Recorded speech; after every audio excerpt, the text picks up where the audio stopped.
మిత్రులందరికీ శుభోదయం. కథలంటే ఇష్టపడేటువంటి పిన్నలకు పెద్దలకు అందరికీ కూడా ఈ చిన్ని కథల సామ్రాజ్యానికి స్వాగతం.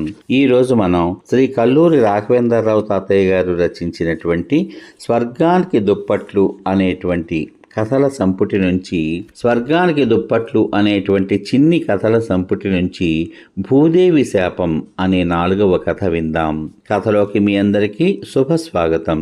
అనగనగా ఒక అడవి. ఆ అడవిలో ఒక నక్క ఉండేది.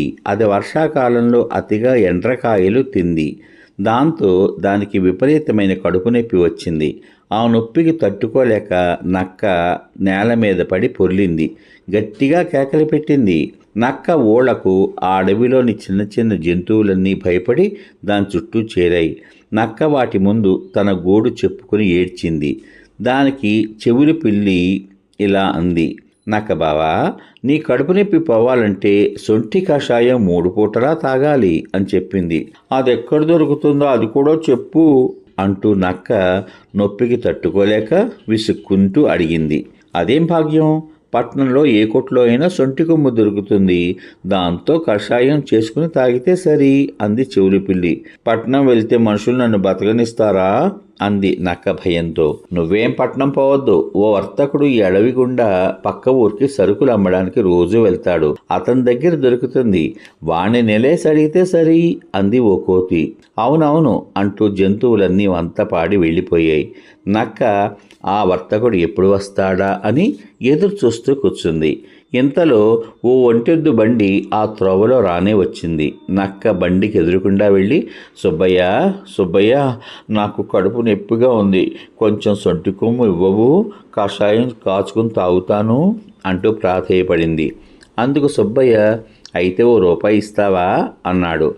తనను డబ్బులు అడిగినందుకు నక్క మనసులో శెట్టిని తిట్టుకుని, ఇప్పుడు నా దగ్గర లేదు, అప్పుగా ఇవ్వు, సాయంత్రం నువ్వు తిరిగి వచ్చేటప్పుడు తప్పనిసరిగా ఇస్తాను అంది. నాకింకా బోనియే కాలేదు, అప్పివ్వడం కుదరదు అంటూ బండి తోలికెళ్ళిపోయాడు సుబ్బయ్య. నక్క బిక్కమొహం వేసుకుని అప్పు ఎవరిని అడిగేదా అని ఆలోచిస్తూ అడవిలో అందరి సలహాలు అడిగింది. ఎవరికి తోచింది వాళ్ళు చెప్పారు కానీ వాళ్ళ సమాధానాలు ఏవీ కూడా నక్కకి రుచించలేదు. మిమ్మల్ని నమ్ముకోవడం కంటే ఆ భూదేవిని నమ్ముకోవడమే మంచిది అంటూ నక్క కోపంగా వెళ్ళిపోయింది. కొంత దూరం పోయాక నక్క భూదేవిని ప్రార్థించింది. అమ్మా, నీ అప్పు తప్పకుండా తీరుస్తాను తల్లి, నాకు రూపాయి ఇవ్వవు అంటూ మొక్కుకుని నేలను కాలిగోళ్లతో కొంత లోతు తోడింది. అక్కడ ఓ చిన్న గుంట ఏర్పడింది. ఆ గుంటలో రూపాయి బిళ్ళ దొరికింది. దాంతో నక్క సంతోషానికి అంతే లేదు. సాయంకాలం సుబ్బయ్య దగ్గర సొంటి కొమ్ము కొని కషాయం చేసుకు తాగింది. నక్క కడుపు నొప్పి పూర్తిగా తగ్గిపోయింది.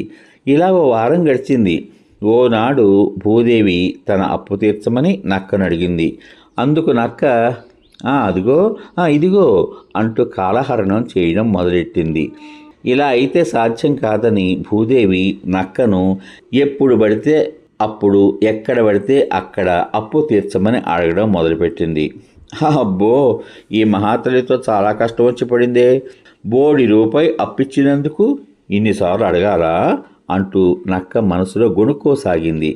అయితే భూదేవి మాత్రం వదలకుండా వెంటబడి అడుగుతూనే ఉంది. నక్క ఎలాగైనా సరే భూదేవి పీడ వదిలించుకోవాలని ఓ ఉపాయం ఆలోచించి పరుగున ఓ పెద్ద పొదలో దూరి అందులో నుంచి ఓ గుహలోకి వెళ్ళిపోయింది. ఆ ఆత్రంతో నక్క కంటికి ఓ పొద ముళ్ళు గుచ్చుకుంది. దాంతో దాని కన్ను లొట్టబోయి రక్తం కారసాగింది. ఏమైతేనే ఇక భూదేవితో పీడ వదిలింది అని నక్క ఊహిస్తూ పొద నుంచి కొద్దిసేపటికి బయటకు వచ్చింది. వెంటనే అక్కడున్న భూదేవి, నక్క, నా రూపాయి అప్పు తీర్చు అంటూ నిలేసింది. దాంతో నక్కకు కోపం వచ్చింది. పో నాకెప్పుడిచ్చావు, నన్ను చూడు, నేను గుడ్డి నక్కని, నువ్వు అప్పిచ్చింది 2 కళ్ళున్న నక్క కదా, అది లోపల నుంచి వచ్చాక అడుగు అంటూ మెల్లగా జారుకుంది. దాంతో భూదేవి దాని మాయమాటలకు ముక్కు మీద వేలేసుకుంది. అబ్బో, ఎంత టక్కరవే నువ్వు, నన్నే మోసం చేస్తావా, ఇక ముందెన్నడూ ఎవ్వరూ నిన్ను నమ్మకుండా ఉండెదురుగాక, ఇదే నీకు నా శాపం అంటూ భూదేవి నక్కకు శాపం ఇచ్చింది. అందుకే ఎప్పటికీ కూడా మనం నక్క యొక్క ప్రవర్తనని, దాని మాటల్ని నమ్మం కదా. సమాప్తం. ఇంతవరకు మీరు శ్రీ కల్లూరి రాఘవేంద్రరావు తాతయ్య గారు రచించిన స్వర్గానికి దుప్పట్లు అనేటువంటి కథల సంపుటి నుంచి 4వ కథగా భూదేవి శాపం అనే కథ విన్నారు.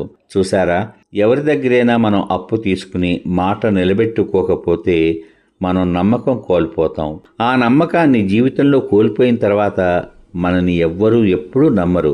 అందుకే ఎప్పుడూ కూడా మన మీద మనం నమ్మకం కలిగి ఉండడమే కాదు, ఇతరులకు కూడా మన మీద నమ్మకం కలిగేలా మన ప్రవర్తన ఉండాలి అనేటువంటి చక్కని నీతిని బోధించిన ఈ కథను మనకు అందించిన శ్రీ కల్లూరు రాఘవేంద్రరావు తాతయ్య గారికి మనందరి తరపున కృతజ్ఞతాభివందనాలు తెలియచేసుకుంటూ, మళ్ళీ రేపటి భాగంలో 5వ కథగా చతురుడి తెలివి అనే కథ విందాం.